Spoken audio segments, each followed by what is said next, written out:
Big boss live അപ്ഡേറ്റ്സിലേക്ക് പോകാം. ലൈവിൽ മത്സരാർത്ഥികൾക്ക് കിടിലമായിട്ടുള്ള ഒരു ടാസ്ക്കാണ് ഇപ്പോൾ കൊടുത്തിട്ടുണ്ടായിരുന്നത്. അതായത് നിങ്ങളുടെ ജീവിതത്തിൽ നിങ്ങൾ ഏറ്റവും കൂടുതൽ പണം ചിലവാക്കിയിട്ടുള്ളത് എപ്പോഴാണ്, ഏത് സന്ദർഭത്തിലായിരുന്നു, എത്രമാത്രം കഷ്ടതയോടെയായിരുന്നു നിങ്ങളത് എടുത്തത് എന്നുള്ള കാര്യങ്ങളാണ് മത്സരാർത്ഥികൾക്ക് കൊടുത്തുള്ള ടാസ്ക് എന്ന് പറയുന്നത്.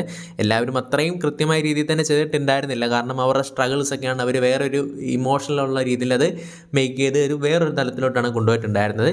എന്തായാലും എല്ലാവരും പറഞ്ഞിട്ടുണ്ടായിരുന്നു നല്ല രീതിയിൽ. ഇപ്പം അനീഷ് പറയുന്നത് വിവാഹത്തിലായിരുന്നു എന്നുള്ള കാര്യങ്ങൾ പറയുന്നു. കാറ് വാങ്ങാനും വീട് മോഡിഫൈ ചെയ്യാനും ഡ്രോൺ എടുക്കാനാണെങ്കിലും കുടുംബക്കാർക്ക് അനാവശ്യമായിട്ട് ഡ്രസ്സ് കാര്യങ്ങളൊക്കെ തന്നെ വാങ്ങിച്ചു കൊടുക്കാനാണെങ്കിലും അങ്ങനെ ആകെ മൊത്തം ഒരു മിതത്വം പാലിക്കാതെ വളരെ ആഡംബരമായിട്ടുള്ള രീതിയിലുള്ള കാര്യങ്ങളാണ് ചെയ്തിട്ടുണ്ടായിരുന്നത് എന്നുള്ള രീതിയിൽ പറഞ്ഞ് പിന്നെ അനീഷ് കുറച്ച് മെസ്സേജൊക്കെ കൊടുക്കാൻ വേണ്ടി പോകുന്നുണ്ടായിരുന്നു. അപ്പോൾ ബിഗ് ബോസ് പറയുന്നുണ്ട് അതല്ല ടാസ്ക് എന്നുള്ള കാര്യങ്ങൾ. കാരണം ആ ഒരു കാര്യം മാത്രം പറഞ്ഞാൽ മാത്രം മതിയായിരുന്നു. എന്തായാലും അനീഷ് അങ്ങനെ ഒരു മെസ്സേജും കൂടെ കൊടുക്കുന്നുണ്ട്. നിങ്ങൾ എന്തിലാണെങ്കിലും കുറച്ച് മിതത്വം പാലിക്കുക എന്നുള്ള കാര്യങ്ങൾ പറയുന്നു.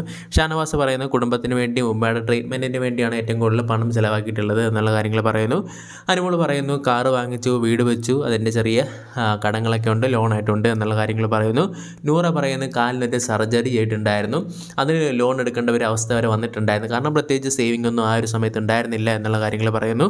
സാബുമാൻ പറയുന്നു എനിക്കും ഇതുവരെ ഞാൻ അങ്ങനെ ലൈഫിൽ അത്രയും വലിയൊരു സക്സസ്സിലോട്ട് എത്തിയിട്ടില്ല. ഇപ്പം അനീത്തിക്ക് മേക്കപ്പ് കിറ്റ് വാങ്ങിച്ചു കൊടുത്തും അല്ലെങ്കിൽ അച്ഛനും അമ്മയ്ക്ക് വെഡ്ഡിങ് ഗിഫ്റ്റ് കൊടുത്തു, അതൊക്കെ മാത്രമല്ല എൻ്റെ കയ്യിലുള്ള ആകപ്പാട് എന്നുള്ള രീതിയിൽ പറയുന്നുണ്ട്. അച്ഛന് കുറച്ചുകൂടെ ഞാൻ നല്ല രീതിയിൽ തന്നെ ആകണമെന്നുള്ളൊരു ആഗ്രഹമുണ്ട് എന്നുള്ള കാര്യങ്ങളും പറയുന്നുണ്ട്. അതിൽ പറയുന്നു ലോൺ എടുത്ത് ട്രിപ്പ് പോയിട്ടുണ്ടായിരുന്നു എന്നുള്ള കാര്യങ്ങൾ പറയുന്നു. അതേപോലെ തന്നെ ലോൺ എടുത്ത് നൂറയുടെ ഒരു സർജറി ആയിട്ടുണ്ടായിരുന്നു എന്നുള്ള കാര്യങ്ങൾ പറയുന്നു.